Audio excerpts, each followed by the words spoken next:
can't remember what it used to be. I haven't been back in 45 years. You know, when they offered me this job, I remember my agent saying, look at the role of Mark, and I got on page 9 and realized that he must have made a mistake because this was the lead in the movie. I said, this is the lead, you know, you're giving me the wrong character name. He goes, no, they want you for the lead. And so I called them up, or they called me up, and I said, why do you want, you know, how many people turned this job down? And they laughed. It was a great opportunity. I was very fortunate that they wanted me in their movie. I don't know how to make wine! Does anybody know how to make wine here? Okay, so we Googled it.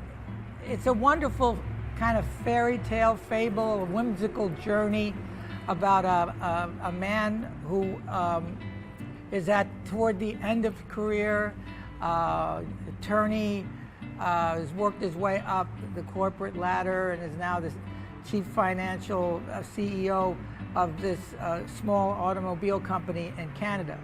And through a series of flashbacks, we discover that he made a promise to a mentor of his who designed this automobile company to go to a non-fossil fuel direction.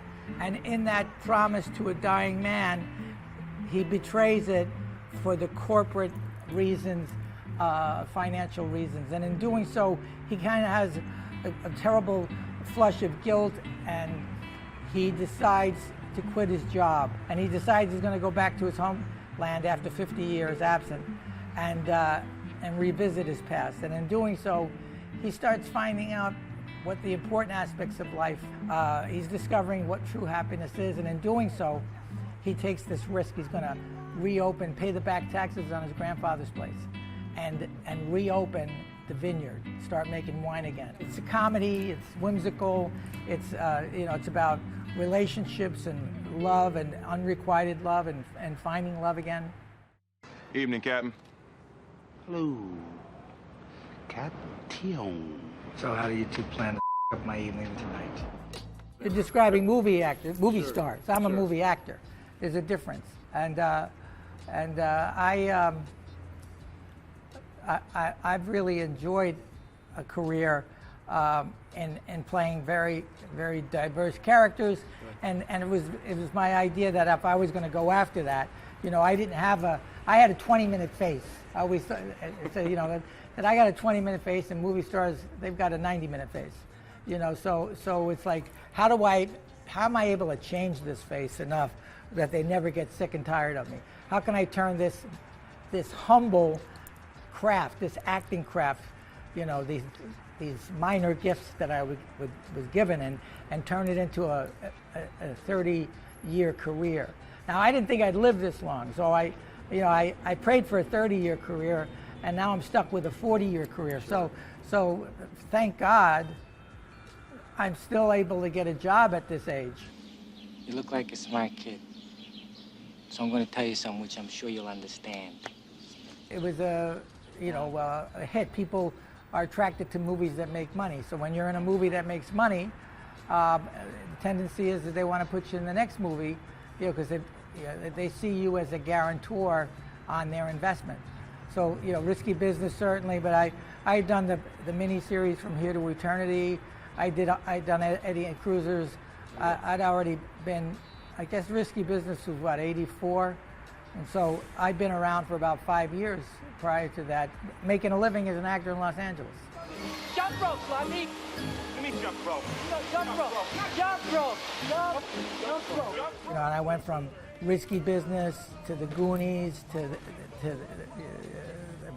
the Fugitive, U.S. Marshals, The Matrix. You know, I became a Warner Brothers player, studio contract player. About time. What we got? Richard David Kimball, vascular surgeon. What the hell is that? Actually, Tommy Lee stole that. We were actually at.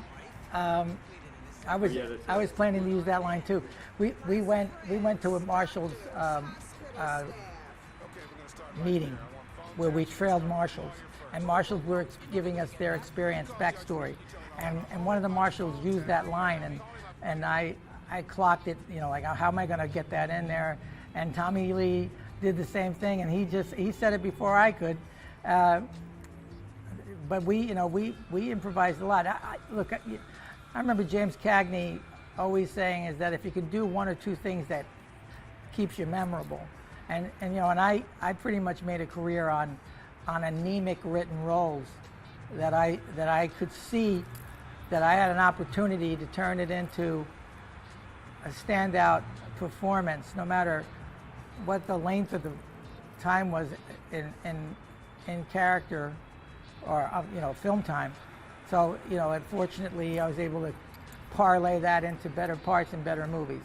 Look at this mess. It's carnage. I didn't do all this. You didn't shoot anybody? I think I've done something like close to a dozen pictures over the last 20 years, 30 years in Florida, and the last Bad Boys for Life was the first time we had shot in February, April, and that was beautiful. My experience in Florida is always during the mean season, and I hate it. It's 100, right. And it was always like, oh my God, I got to go to Florida. And then I was there April, and I was like, this place is great. I hope they come and see it. There's still tickets available. I hope they come and support all of the Fort Lauderdale International Film Festival. This is my second time here over the 20 years it's been here. And this is an opportunity for people to see movies that they're never going to see in many cases. Our film has been bought, so we're going to have the luxury of having an afterlife. But a lot of really great films and short films and new artists and old artists like myself getting to work with new young people. It reminds me the kind of short films that they're showing here, that when I was a kid, how I learned to work in front of a camera was by going down to NYU film school and auditioning for unknown young kids named Ang Lee and Marty Brest and and Martin Scorsese, and all of the film schools were the only place where these young filmmakers that wanted to learn the art of filmmaking at these colleges like UCLA and USC and NYU. And now you have your iPhone. So you want to make a movie, have at it. We can make our movies. We don't, the equipment. Film colleges were designed in the late 50s because of the access to equipment. And now the equipment is getting to be so inexpensive that you can make movies every day of the week. And you learn from practice. And so you've got to make a lot of really bad movies in order to make a good one. And my career will attest to that.